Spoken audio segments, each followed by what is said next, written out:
8 de la mañana con 37 minutos, continuamos nosotros aquí en Ampliación de Noticias. La noticia, el debate, está en la ley del servicio civil que se acaba de aprobar en el Congreso de la República. Pasa ahora al Ejecutivo, tiene 30 días, lo decía la ministra, para su revisión y luego también la elaboración del reglamento. Pero las protestas siguen en la calle y para explicarnos de qué se trata, para tratar de explicar un poco más este tema que aparentemente no ha sido debidamente difundido o ampliamente debatido como se requería, está el doctor Juan Carlos Cortés.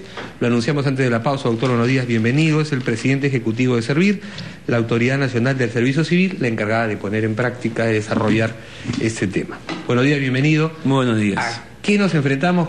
¿Qué es lo que viene? ¿Y por qué los trabajadores del sector público deberían estar más tranquilos y no tan preocupados con esto que se ha aprobado en el Parlamento? Comenzamos con esto último, y que tiene que ver básicamente, la gran preocupación era el tema de los despidos masivos, ¿no? Eso es lo que de alguna manera ha estado señalándose. Y esto, en lo que se ha aprobado, es prácticamente imposible. ¿Por qué razón? Había dos artículos que estaban siendo cuestionados que tenían que ver con la terminación de la relación de servicio civil. Uno que era la supresión de puestos y lo segundo que tenía que ver con la eliminación de determinadas entidades por norma.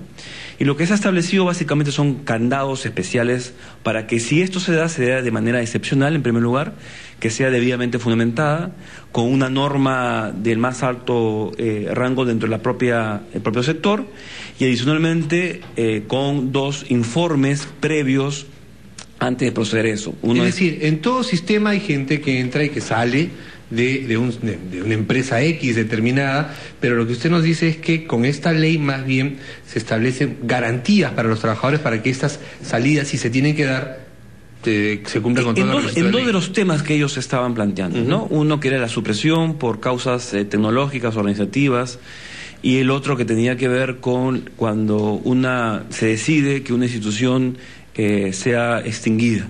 Entonces, en ambos casos, lo que se ha hecho es establecer candados para efectos de que si eso se da excepcionalmente, con la fundamentación debida y además con garantías para que puedan postular a otros cargos dentro del Estado. Porque, digamos, la lógica que hay dentro del proyecto, digamos, basado en la meritocracia, es que los trabajadores, los servidores civiles puedan postular a diversos cargos dentro del Estado.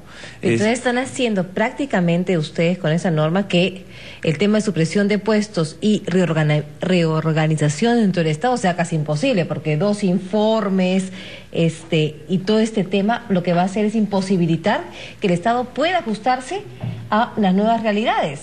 Sí, yo no diría imposibilitar, lo que ha hecho es establecer si ya es difícil garantías. hoy en día, con esto va a ser mucho más difícil. Y ya tenemos en el Estado tantas instituciones que en realidad debería pensarse en ver cómo se reorganizan de nuevo para hacer justamente frente a las necesidades que tiene el país. Ya, la reorganización no es para pensar únicamente en cómo nos reorganizamos por establecer, digamos, número de trabajadores en cada institución. Nos reorganizamos para servir adecuadamente. Y si eso implica inclusive que podamos crecer en ciertas cosas, hay que hacerlo. Yo tengo un ejemplo ahí que me parece que es fundamental, en servicio de atención al ciudadano. Cuando en servicio de atención al ciudadano en el país únicamente se hace a través del idioma español, si eso significa que tengamos que decirle a nuestros ciudadanos, te vamos a atender en el idioma materno, y eso significa contratar personas, tenemos que contratarlas. Porque lo que tenemos que mirar principalmente es cómo damos un mejor servicio. La reorganización tendría que estar pensado en eso principalmente, en cómo hacer que, en primer lugar, se capaciten suficientemente todos los trabajadores que están en el Estado en ese momento y los nuevos que ingresen, y en segundo lugar, cómo damos una mayor... de los dos caminos. Sí, sin lugar a dudas. Crecer para un lado, pero también en las cosas que ya no están funcionando, reorganizarlas, y en algunos momentos es necesario también desaparecer organizaciones. O sea, esa es la verdad, digámoslo así. Si en un momento no eso se plantea, crecer y crecer. Pero digamos, lo que está pensado no es en este momento, no estamos pensando en este momento, hay que achicar el Estado. Lo que tenemos que hacer es reorganizarnos para dar un servicio mejor. Esa es la mirada. La mirada tiene que ser esa porque es lo que va a satisfacer las necesidades de los ciudadanos, ¿no? Entiendo que tampoco es momento de ponerse digamos, hacer cálculos de cuántas personas tendrían que salir antes de una evaluación, ¿no es cierto? Creo que eso es fundamental, que se empiece por lo menos a evaluar el desempeño. No digo que pasen exámenes como los maestros, pero algo se tiene que mirar. Algo tan sencillo como verificar que los funcionarios públicos cumplan sus horarios. ¿Cuántas veces los peruanos vamos a ventanillas de atención y hay algo tan sencillo como que alguien no está sentado en su lugar porque está hablando por celular, o se fue al baño y el baño parece quedar en Alaska porque no regresan en 3 horas, o de donde debía haber 4 ventanillas abiertas hay una, o cuando uno sale llega a migración donde debiera haber una persona trabajando, recibiendo pasaportes, está conversando con alguien más? ¿Dónde queda ese aspecto tan simple como que en una empresa privada tú te podrías quejar, oiga, la atención es pésima, y en el Estado uno voltea y tiene que bancarse la pésima atención? ¿Cómo hacemos para que esta reorganización tome en cuenta esa opinión tan básica? Esa es la idea. Digamos, pero si no se le va a sancionar a esa persona que se fue al baño 8 horas, ¿qué hacemos? No, pero digamos, no mezclemos los temas, ¿no? A esa persona que digamos no está cumpliendo con su servicio, hay causales específicas de sanción. Todo lo que es el régimen disciplinario, lo hay ahora, lo hay también en esta nueva norma. O sea, en eso no estamos cambiando. Lo que estamos pensando con la nueva norma es cómo las personas que van a estar en los puestos son aquellas que son las mejores que están en esos puestos. Lo que pasa es que sí tienen que cambiar eso que dice usted, que no están cambiando, y se lo explico por qué. Porque como ahorita el que se va al baño 4 o 5 horas no lo votan, ese puesto siempre va a ser ocupado por una persona que se va al baño 4 o 5 horas, y no solo eso, sino que todos los demás van a hacer exactamente lo mismo. Pero, Pati, esos son los derechos adquiridos, pues, que reclama la CGTP, no se vulneren. A eso voy. ¿Cómo se maneja, ¿cómo se maneja una burocracia? Con ese toro? Digamos, que en algún sentido se ha acostumbrado a trabajar de cualquier manera. La lógica de esta norma principalmente es un tema de cómo incrustamos el tema de meritocracia dentro del Estado, en primer lugar. En segundo lugar, el hecho que en este momento no se sancionen cierto tipo de acciones o inconductas, digamos, es responsabilidad de los titulares. O sea, antes, hoy y mañana. O sea, eso no va a cambiar. O sea, no es porque establecemos una nueva ley que eso va a cambiar. Lo que la ley va a hacer y tiende a eso es cómo en el puesto determinado va a estar la mejor persona, porque todo se va a hacer a través de concurso. Entonces, ese concurso nos va a llevar a que se cumplan los perfiles, que en este momento no existen perfiles en el Estado, no hay elaboración de perfiles, sino en pocas instituciones, y en segundo lugar, a esa persona que está ocupando ese puesto, digamos, tenga la capacitación suficiente para efectos de atender adecuadamente. La ministra de Trabajo nos dijo hace unos momentos que no tendría que temer el empleado público, tampoco la implementación de esta ley, la entrada en vigencia, porque era una cuestión voluntaria al final. ¿Cómo funciona esto de la voluntariedad? Porque Cayetana decía que de 3 regímenes vamos a pasar a 4 en el sector público, entonces si esto es así de voluntario. Por favor. Lo que se ha pretendido es, en este caso, que los trabajadores que están en 276 y 728 puedan postular a los puestos nuevos que se establezcan. Hay una reorganización de la institución en el sentido de que va a establecerse cuáles son las necesidades, se va a establecer cajoncitos, digamos, que va a ser cada puesto con su perfil y con su valorización de puesto, y como consecuencia de eso va a haber un concurso. En ese concurso van a poder postular 276, 728 y CAS. Pero al nuevo régimen. Al nuevo régimen. Entonces, dejan el régimen antiguo y entran a su nuevo régimen.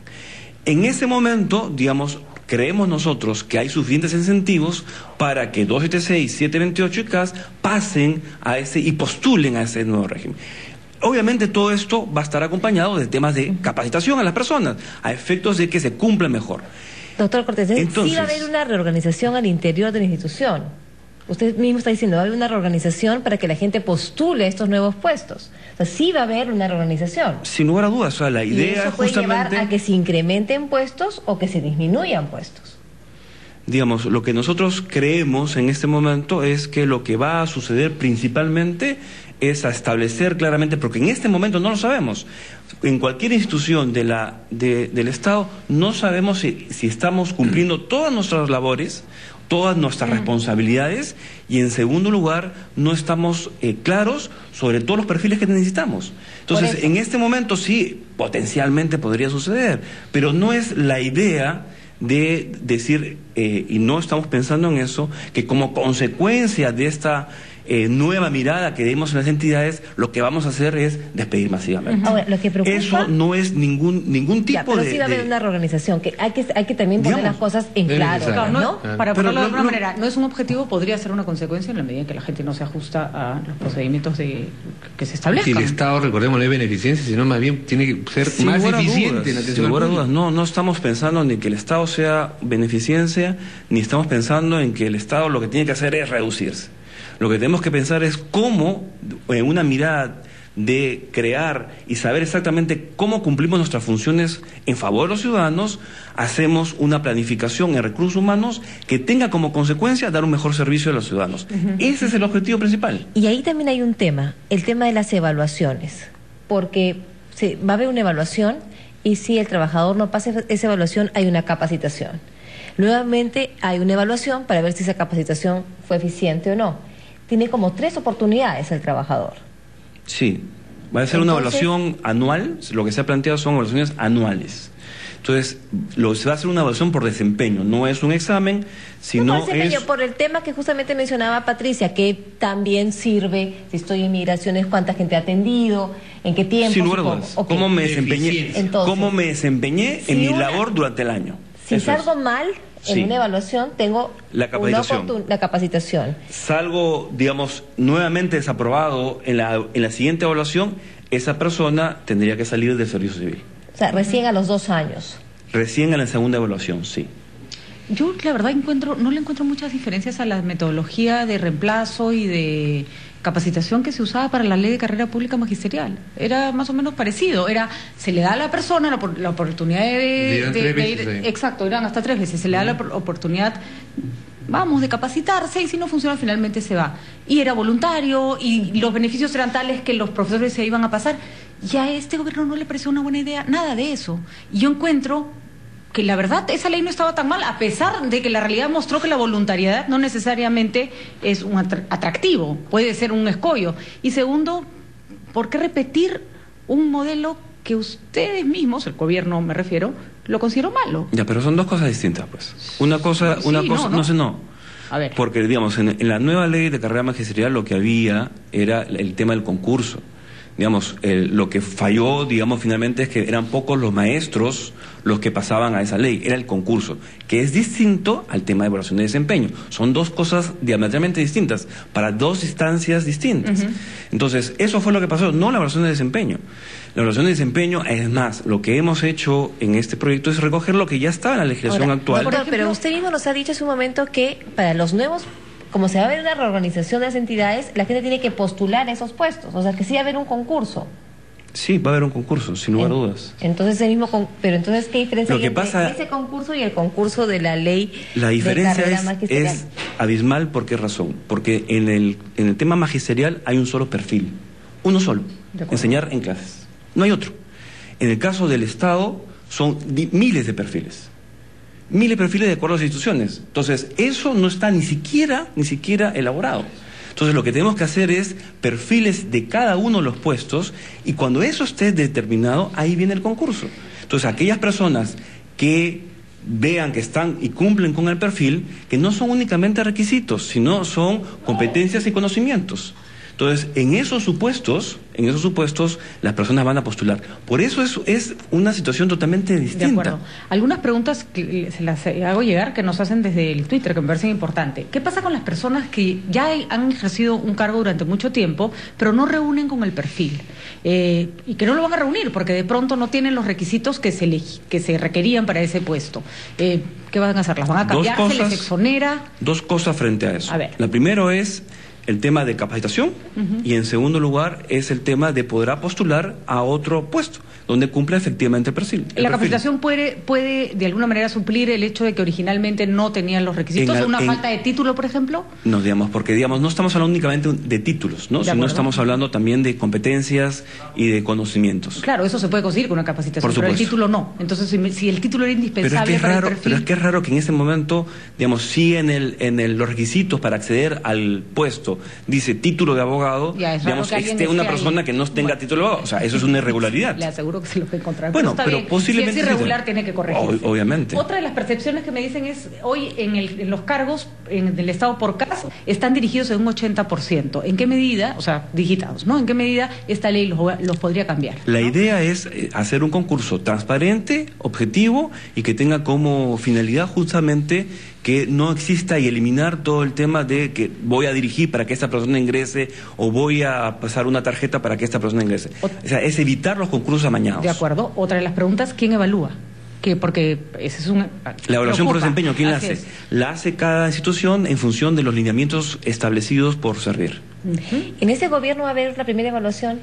¿Ustedes tienen previsto hacer una primera evaluación? O sea, esa evaluación por las entidades que van pasando. O sea, por ejemplo, en Servir en este momento estamos en un proceso de evaluación por desempeño. No, pero con la nueva ley. O sea, digamos que la nueva ley es promulgada en 15 días por el presidente de Antumano, ustedes tienen que desarrollar un reglamento y comenzaría pues a regir, entendería, digamos, en el 2014. Luego de realizados los lineamientos para eso, digamos, algunas instituciones van a poder desarrollar el tema de evaluación por desempeño. Ya están algunas elaborando eso. Porque no es por esta ley únicamente, sino ya, como mencionaba, nosotros mismos nos estamos colocando el conejillo de Indias para efectos de ver los mejores lineamientos, los más objetivos, los que se puedan efectivamente cumplir. Como, por ejemplo, asociar el desempeño de cada trabajador con los objetivos generales. O cualquier otra metodología que pueda servir para eso. Entonces, eso ya lo estamos trabajando, ¿no? Doctor Cortés, a mí me han llegado en un segundo muchísimas preguntas por Twitter. Yo les recomendaría que abran una línea de consultas. Hay la línea. Por favor, si nos da usted el número para que que consulten, porque tengo digamos, más preguntas. Es el info@servir.gov.pe, donde, digamos, nosotros recibimos una cantidad bien importante de preguntas todos Cualquier los trabajador días. del Estado que en este momento tenga una duda puede escribir. Sin lugar a dudas. Y va a recibir una respuesta a sus inquietudes. Siempre. Bueno, tal vez podrían ampliar línea 0800, porque creo que van a tener mar de consultas, ¿no? Sería interesante. Muchísimas gracias. Nosotros, por supuesto, colaboraremos en difundir los beneficios de la ley de todas maneras. Muchísimas gracias por estar con nosotros.